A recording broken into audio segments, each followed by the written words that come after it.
Hello everyone, I'm back, and this week was a crazy one. It was amazing. We had a lot of things happen at the same time, and a lot of projects came to fruition at the same time. I don't know how it works, but for some reason, a lot of projects just want to jump into one calendar and just like be in 1 week. So I did not have a lot of time to think about proper video. I decided that today I'll have a special guest with me. But before that, let me share something with you. This week we had 3 different projects that came to life at the same time. The first one was Anatoliy's song that he released and he produced with his friends, and he was working on it for 6 months. So finally it's out. You can check it out on his YouTube channel. The performance that we created for TEDx Astana is published on official TED Talks YouTube channel. You can check it out here. It's in Russian, so if you know Russian, please go ahead and check. Hopefully it's gonna inspire you. It is very intense though, I have to warn you. And also, our screening happened. The short film that we've been working for almost a year, now it's ready and we shared it with our community. It was a beautiful evening and I thank everyone who came to check out our film. It was just a great night and we were hanging out till 3 a.m. Anyway, because I don't want to just feed algorithm with random videos, I just want to bring value to you in your artistic journey and just to you. This week particularly kind of got me reflect on what it means to be here, to be a creator, to be an artist. And if you follow me on Instagram, you probably saw that I was posting and posting, but it was all because a lot of things happen at the same time, and sometimes it just works like that. Stars align and projects come to fruition, but it really showed me this week that probably we're on the right path. So I thought that today is gonna be very chill. And for me to be very chill and very comfortable without any preparation, I decided to have some help. So I invited a guest. And this is my guest. Wow! Oh my god! I was chilling in the bedroom, and all of a sudden, I boom, summoned you. I'm dressed up, and I have this nice haircut and hairstyle. Thank you. Can you clap again? It doesn't work for some reason. It does not. I don't wonder why. All right, let me introduce you, my husband, Anatoliy. And if you don't know me, it's 3 people who follow my channel who don't know me. We've been collaborating on everything. But actually, Anatoliy, tell me who you are and tell me why you're here. Specifically to the subscribers of your channel, I'm mostly known from the video of the green card. It's true. It's true. I'm the guy with long hair. Probably didn't recognize me, but that's me. That's kind of the short answer. I don't want short answer. Give me the long answer. My name is Anatoliy. I'm an actor, writer, and musician, and I happen to be Tatyana's husband. Happen to be? You chose me out of millions and millions and billions of people. I chose this path. I'm grateful for every second we get to spend together. Thank you. Yes, that's why I summoned you to help me out today. Yeah, but let me compliment you on your amazing studio. This looks super nice. Oh, thank you. Yeah, it's like usually I chill on this couch. Yeah, so thank you for inviting me into your world. I did warn you a little bit of what I'm about to do tonight, but let me tell you. So this past week was very intense but very beautiful for us because we had a lot of different things that came up at the same time. Mm-hmm. And so because I didn't have a proper theme for this week's video, I decided to reflect on the past week and kind of understand what lessons I've learned and just reflect truly on what happened and how it happened and what are we doing. So for me, last week, especially with our screening and with the TED Talk being published, which happened to be very controversial and very, very brave, it just kind of made me look back on all the different performances that you had, all the little poems that you had, and kind of reflect on how it all starts and even like Letter Blue was 2014, 16, I don't know. 16. It's 2016, like that was your first poem that you recorded and you published. And then it was another after another. Good morning. You know who this is? You must have erased me already. I didn't.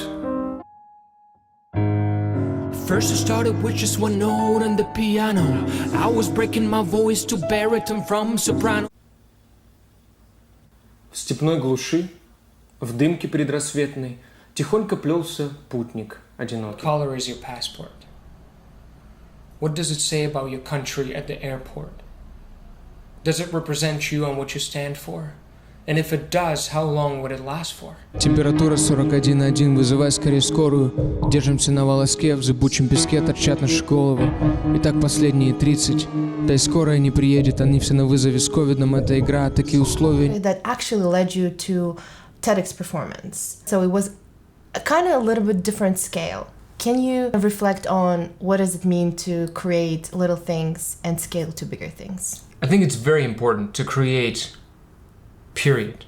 Just to start with something and to start, with a notepad. Sometimes the idea comes when you don't have anything, and that's kind of the beauty of it. Sometimes you have like a little sentence or even a word or like an idea, concept that you want to elaborate on. And it's interesting that you brought up Letter Blue, because Letter Blue actually was not a poem in the beginning. It was my friend and I got together because we wanted to create this immersive new media kind of cell phone theater / experience for people. And then we started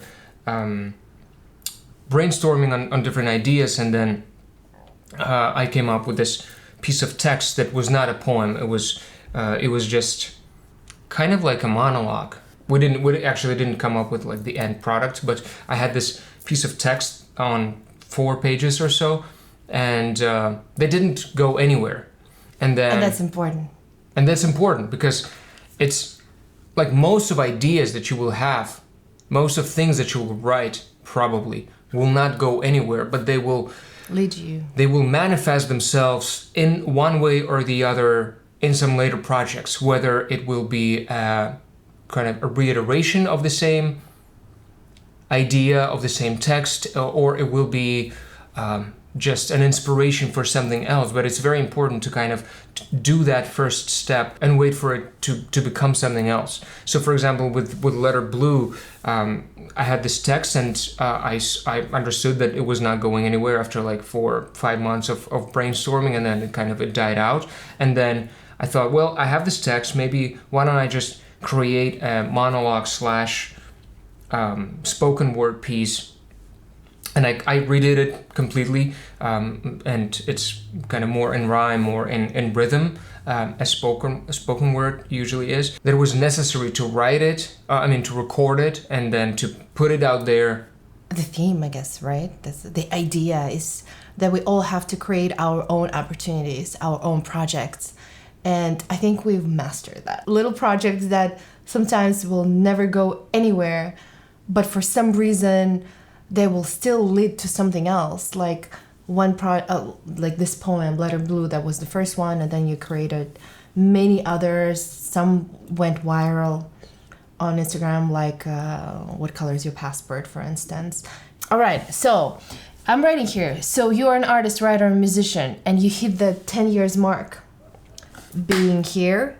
And I feel like not a lot of immigrant artists can kind of achieve that, to be still in the field of art or to be still trying to create, and Hollywood didn't eat you up and still gives you an opportunity after opportunity to create more. Can you elaborate on that? They didn't believe in themselves too much. But you actually, congratulations, you got your new manager. I know it sounds weird, but it's great. I just want to say that. But I mean, it is a kind of celebration, because for any actor to get a manager, legit great manager, that will give you to auditions, to the room, it's a big deal. After 10 years, it is again a next chapter for you. So how do you feel? I feel amazing. I feel great. This is not my first manager, and I've had a manager, and then I've had different agents. But this definitely feels like a new chapter, like you said, in my career. I know that people get disappointed easily, and then they get bitter, and it's super easy. I mean, it's super easy in this industry to get it beats you up, and you know, the next morning you wake up and you think, well, is it really worth it? Or you don't even think that. You just kind of live with that bitterness, and then pour it out whenever the conversation kind of goes in that direction. I also have peaks and valleys, like everybody does. Oh, I know. It's just, I think it just depends on how you look at those peaks and valleys, and how you react to those peaks and valleys. Because, you know, there's, I just saw this short, or like a video of like, my highs are high, my lows are low, and I think this is going to be forever. That's the fact. You just have to accept it. That's the heartbeat. That's the heartbeat. The only weight is how you look at it, how you react to the peaks and valleys, and then what do you do in the lows. Whatever idea you have to write it down. Whether it's a sentence, I think I have like maybe 1,001 sentence notes that I sometimes I look through or I stumble upon randomly, and I'm like, oh, that's fun. And it just doesn't go anywhere. And maybe it will find itself. It will find a way to manifest itself in some later art. It will. Maybe it won't. That's okay. It still kind of gives the muscle the activity, or how to call it. Like you work out the creative muscle.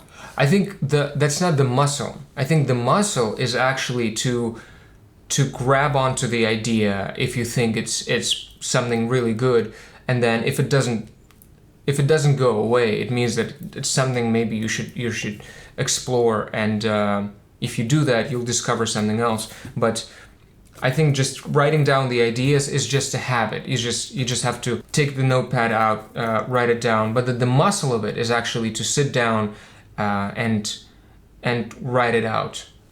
And that's the hard part. I think the video is about like psychology of not giving up, and the pitch that I have is that no one is coming to discover you.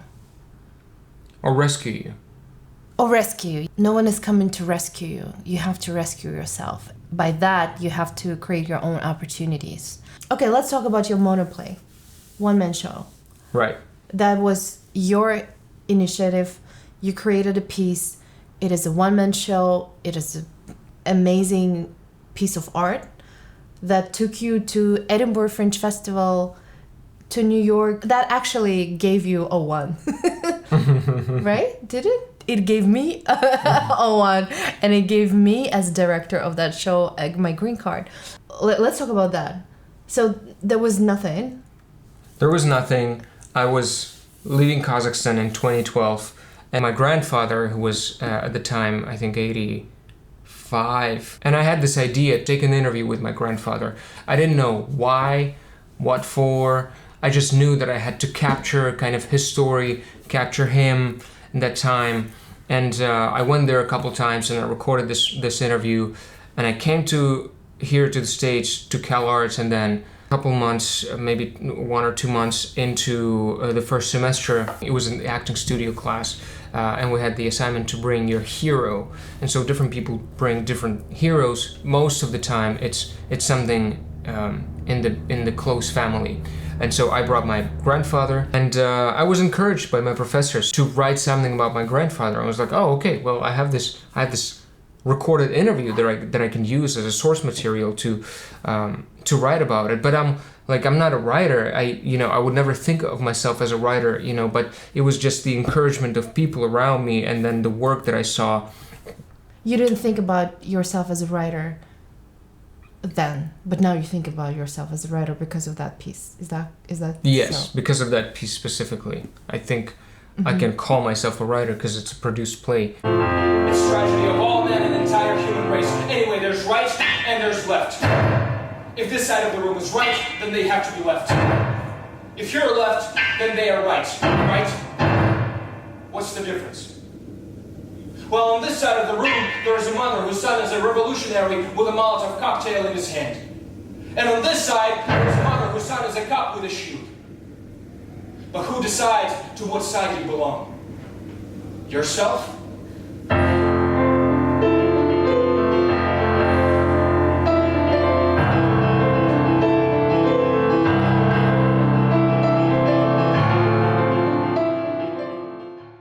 Make stuff happen. And I was really inspired by some of the, as you know, the first year, second year, I was really inspired by some of the work that I saw, that it made me think like, oh, okay, well, maybe that's kind of the path that I should take in order to do something for myself, for my art, and for my inner artist. And I think that was the life changing for us. That project kind of gave a reason to continue writing and producing our own work. yes, We did not seek for others people written projects to produce because we started writing ourselves. Mm-hmm. In 2015, I finished the play, and it was just the first draft. And then I got some valuable feedback from the peers who also took the class, and that feedback, it took me another 2 years to rewrite it. And I remember how many rewrites you had. I remember like reading at least 7 drafts.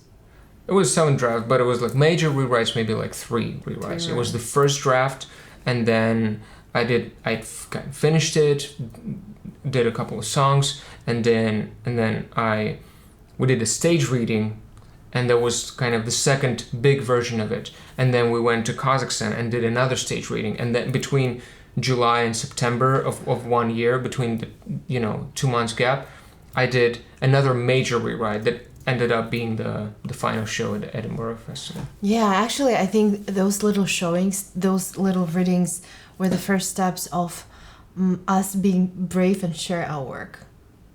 Like, when you're writing something, it actually is a leap of faith to invite people and show off your work. And especially when it's a play, like, people expect something, and I feel like that those 2 readings, one in Kazakhstan and one here, they kind of get us a little bit more confidence that our work resonates, and we are doing it not just like for art's sake, but we are actually committing to telling a great story and sharing something that people did not know about. Like in this case, in the case of One Man Show, it was history of Koreans that end up in Soviet Union. Вот, про то, что no one's coming to rescue you. Why are you saying rescue, not discover? I still believe that people will discover me. I think every artist wants to be discovered. But don't you think that discovering is this expression, let the muse find you working? Mm-hmm. So the muses find you only when you work. If you're not working and the muse is there, you don't know that it's the muse. So it's here as well. Like, discovery only comes when you are showing up every time and sharing your work and performing and being active. And that's how you get discovered. You're not just discovered in supermarket. Oh, hey, you look great. Yeah, I'm definitely not talking about that kind of discovery. Maybe I had some kind of illusion that it might happen, that you're shopping at a farmer's market and someone's like, oh my god, I love your look. I mean, there are stories like that, but they're like models. 0.001% from all the artists that that exist in this world. Yeah, I think our stories work hard.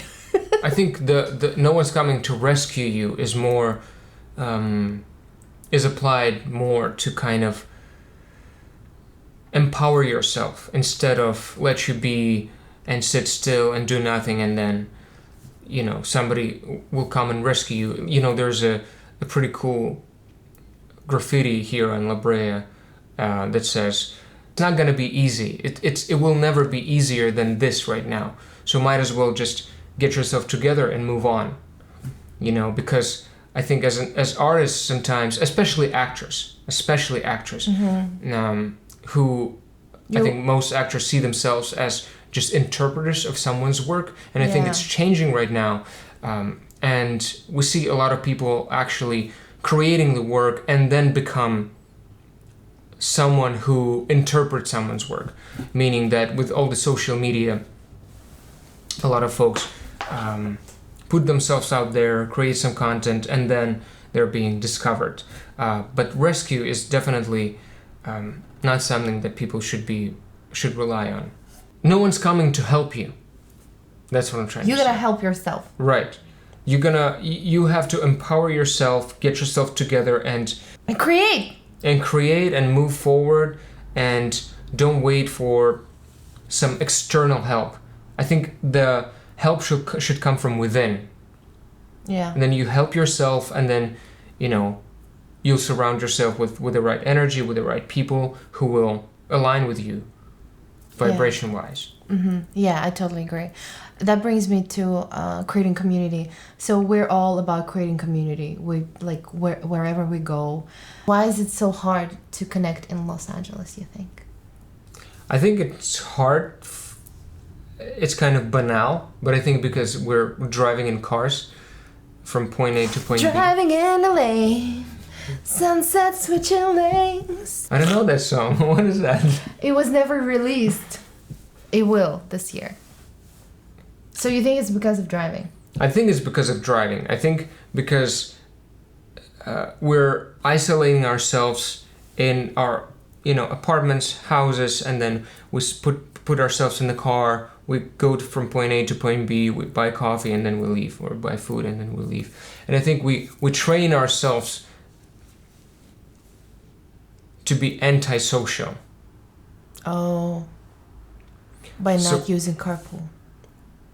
No, not even carpool. I think, but not walking or just, having. Yeah, just by not walking, I guess. But I think not it's using changing. public transportation, maybe. Yeah. I think people are communal human beings. We put ourselves in this new environmental circumstances that are limiting us to just do small talk. Small talk. I'm fascinated with small talk. I think this is how you integrate it in American community, by being great at small talk. I mean, I don't think I'm great at small talk. No, you're great. But I think people should small talk. What is small sure. talk? Small talk is complimenting someone on their shoes or their look, or What if there's nothing to compliment? Don't compliment. But how would you start your small talk? No, then there is no. I think it has to be genuine. I think there is no way of faking it. Yeah, this is a big curiosity. Yeah, like the other day I saw a guy just walking by on the sidewalk and just full leather, kind of rings, silver or platinum, whatever, chains and stuff. It was I shouted to him across the street, "Dude, you look awesome." I was like, "Oh, thank you so much." And it's just, you made his day. yeah. I think it's so amazing when you receive this out of the blues, "Oh, well, I do look great," or "This is really great shoes," or "I love glasses," so Maybe I that's always why people compliment love on you. glasses. People love you. So creating community, it's really hard in Los Angeles, but we try. We try and try and try, and I think we've gotten so much better that people ask, "How do you know all these people?" So we had a screening. Yeah. We thought it's gonna be around 70 people maybe, but it was much more 100 people, maybe even more. So I think it's a big accomplishment in terms of us just being here in our apartment and just creating from our sofa, whatever.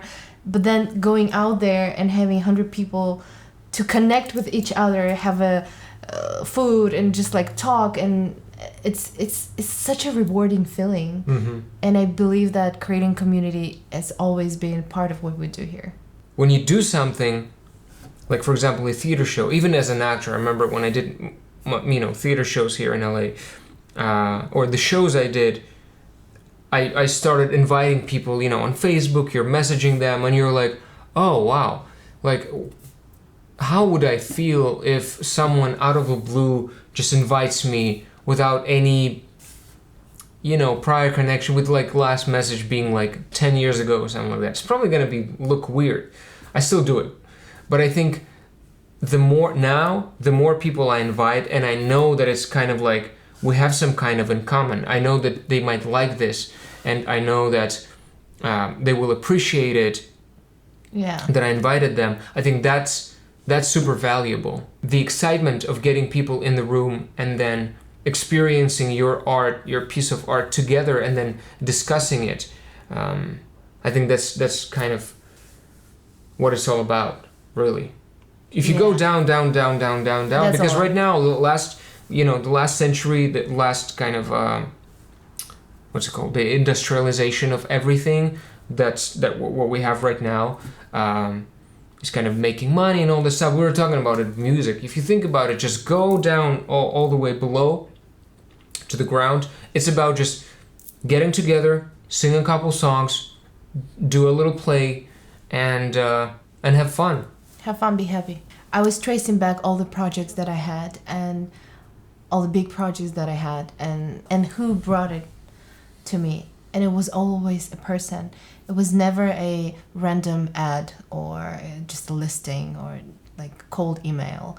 It was always a human being. So that's why we really are all about like connecting people with each other and connecting with people, because this is how for us it works. Like, because this video is about creating our own opportunities, I think sustaining our community and growing our community genuinely with curiosity and love, I think that's a big part of and business and our art. Why do you do film? Or why do I do film? I was thinking about this today, actually.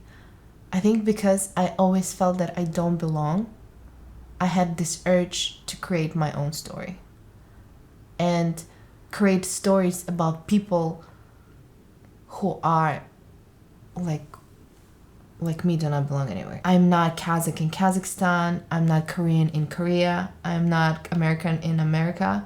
Like everywhere, I always had this weird feeling about myself. And I thought, I would love to see stories about people like us. I see a lot of people who are very confident in where they are and what they do. And they're very comfortable in where they, like, their city. I never felt that way, and I always felt that I don't belong. Like from my childhood, I was like mimicking the school, the city, the country, nationality, ethnicity, all these things. So two films that made, like, okay, one of the films that when I saw and I was like, oh my God, I need to do this. It was Beetlejuice, because of the girl who lived on the attic. She was like weird, and she was like, she didn't belong. She liked her weird world, and she wanted to live in that world and create that kind of world. So I always feel that my films are that process of creating my own stories. So the question of identities. Always. Very much. Yeah, always. Question of identity and just like sharing. So even our TEDx performance, okay, about decolonization of the nation, Kazakh nation, from Russian history. Because Kazakhstan was a part of Soviet Union forever. And so now the question of identity and language.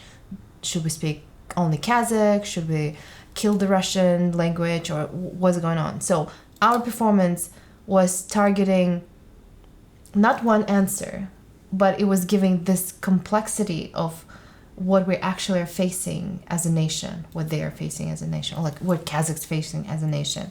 So for our stories, it's always like, it's not so straight, because you're mixed.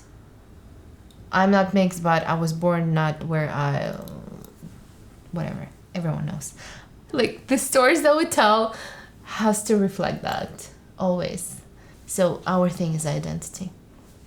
Artistry and identity. What we were trying to tell with all this is that every artist should create their own opportunities and their own projects, because no one is coming to discover you or rescue you. No one is coming to give you everything that you want on the silver plate. No one. And it's up to you step by step with little small projects to create that future for you. And I feel that we have a right to share that, because our history of 10 years of being those people who just, as my mom loves to say, we're two frogs that are sinking in milk and trying to whip it so they can climb out. I love that. I'm like, yes, we are those little frogs that trying to whip the milk and create our own projects that will live to another project and another project and another project. And so this whole channel is about the process of creating. So I think creating your own opportunities can lead you to that life of creativity. Agree? How about this? How about we Yeah. change it a little bit? How about this? We change it, or we continue this phrase, no one's going to rescue you or discover you, but people would love to collaborate with you. And I think if you keep creating stuff, I think people love collaboration. I think that's what we have, a kind of this synergy of collaboration. We're, artistic partners and life partners, but all our friends, even from Kazakhstan, we're still in 10 years, we're collaborating with them all the time. When there is an opportunity to collaborate with the right person, that's one of the most exciting things that can happen. If you're like, oh my God, this girl or this guy would be amazing for this specific project to do that, and your energies come together, and that's just amazing. I just realized I was doing all the work by myself because I didn't want to delegate, just because of money or whatever, or I can do better. But now I think when we realize actually it's not delegating, it's collaborating. We start hiring people to help us on many different areas of what we do, like music, even the color, and all those different things. Different projects have different budgets, if you put it straightforward, and sometimes there is money to hire actually people, and that's the best, when you can hire a friend or someone from your community to work with you on the project and collaborate. But sometimes there is no money. You still can reach out and ask for help and see what comes out of it, because to start the dialogue, start the conversation, and if you haven't worked with that person before, there's an opportunity to understand what kind of that relationship will look like, even without money, just on the conversational level. And sometimes it will not work. Sometimes you will be disappointed in this or that collaboration, and sometimes some other thing comes out of it. But I think it's important to keep in mind that this is not a solo work, 100%. Even the one-man show, the solo performance is not a solo performance, because so many people stand behind it, directing it or producing it or raising money or just giving you advice on something, how to get into a certain festival, or encouraging you to keep working on that, or create, or make some adjustments or tweaks, just everything. There is solo happening. So let's do unsolo and put it on the collaboration mode. I like it. That's great. Yeah. Create your own projects and share them, even if they're small. I think I said that millions of times. Even if they're small, share it with the world, because that project will lead you to another project, and so on and so forth. Every seed, I think, that's planted, some seeds will not grow, but some seeds will definitely, as you say, come to fruition, and then will lead you to something bigger and better and more exciting. And then you will look back and then think, oh yeah, that's exactly right. I think we underappreciate little projects. We always think that it should be great, it should be exactly how we want it should be perfect, and then we don't allow to grow. And just recently you played me an advertising that you recorded 12 years ago, and it's funny. And it's you can clearly see how you grew as a performer, as a writer, and as a musician.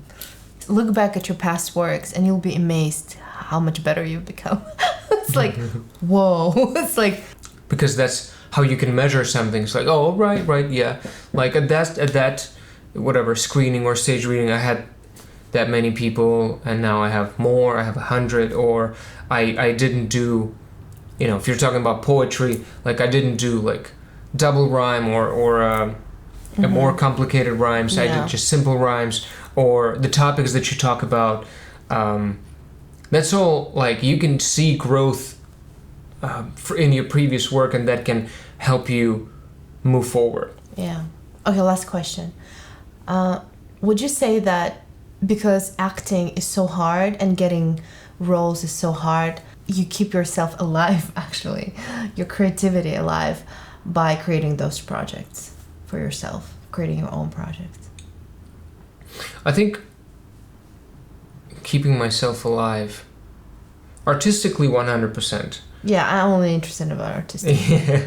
I don't care about anything else. Artistically, I mean, there is nothing better than having some kind of finished, quote unquote, piece of work that you can, put out there and share with the world, whatever the world is, a couple friends or, your followers on Instagram. I think now it's just more clear. Maybe there's more pathways for people, for artists to kind of express themselves. I was reading this book about, old Hollywood and how it was evolving, and all these people were just, creating opportunities for themselves, like Chaplin and Buster Keaton and I don't remember the other names, but the directors and writers from the early 1900s, they were creating their work, starting their own studios, then becoming these big people, and I think now more and more artists realize that they actually have power, and then that they can create something and become something bigger than they are. Because I think that's eventually, that is essentially what art is about, to create something that's bigger than you are, and put it out there, do good and throw it in the sea and let them decide. But for yourself, I think it's super important to kind of keep the channel open, not to block it with anything, with your, misconceptions or prejudice about anything. Yeah.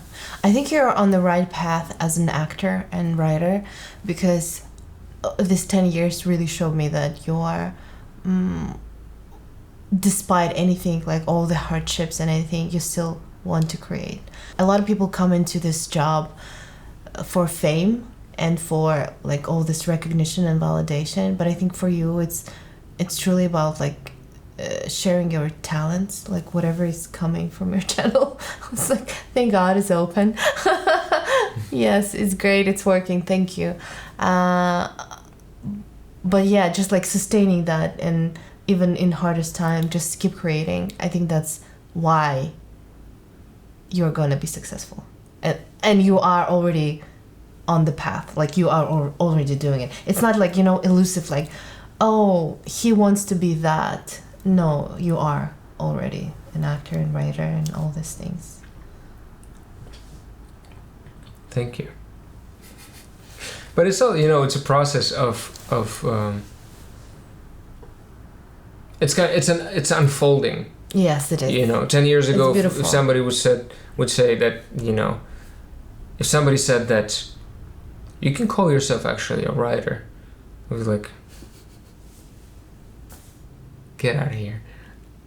No, but now I'm like, yeah, sure, I can. I know my capabilities, and that's also. Well, you already it's out there in the world. Yeah, but it's still, you have bigger aspirations. Like I'm thinking about, okay, can I write for Broadway? Actually, can I write for Broadway? I know I can. I know. But when will it happen? I don't know. When you're gonna be ready. Right. But for that, you have to do something. Yes. It's not like. All of a sudden it will just happen. It's like, oh, boom, here's the thing, here's a little note, sentence in your notebook that you wrote down 10 years ago. It's not going to happen like that. You have to. That's why you have to create your own opportunities and your own projects that will lead you to that. Yeah.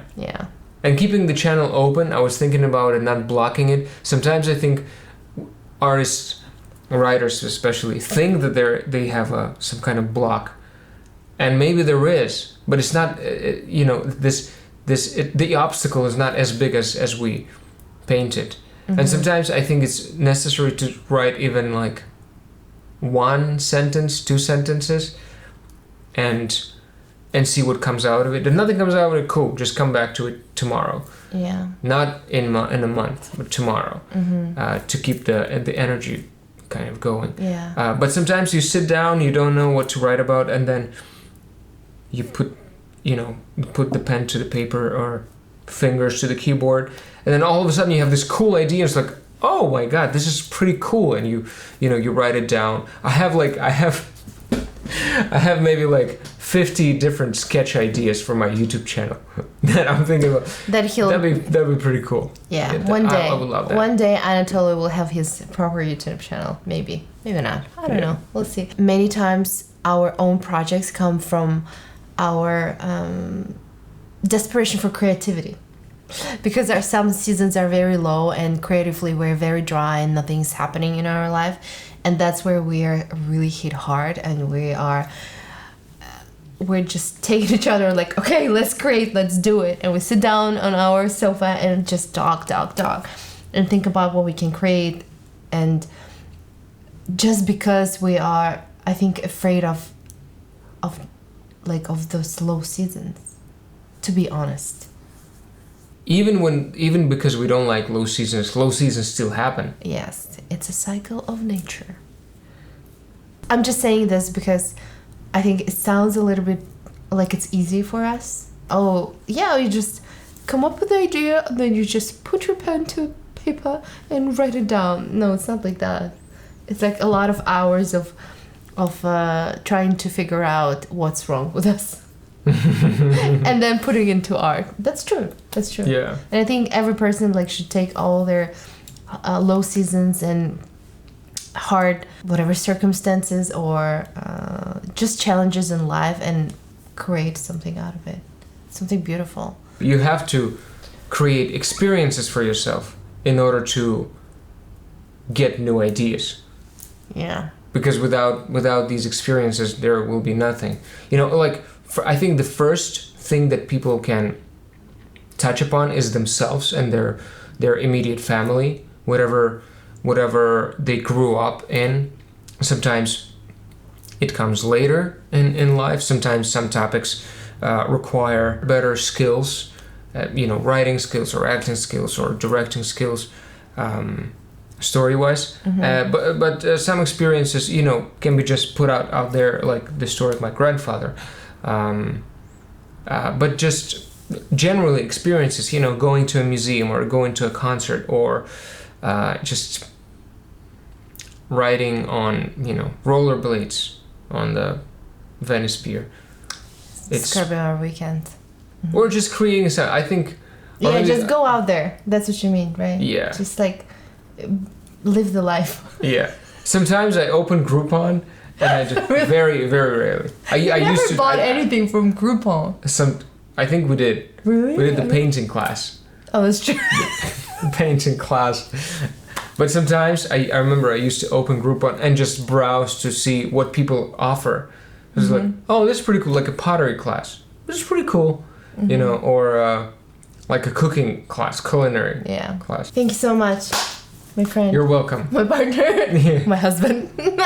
I'm going to sleep in the next room. Okay, this was it. It was a creative rumble. I have no idea how I'm gonna cut it, and I don't know if it's as valuable as I thought it's gonna be, but thank you so much, guys, and see you next time. Bye. Peace out.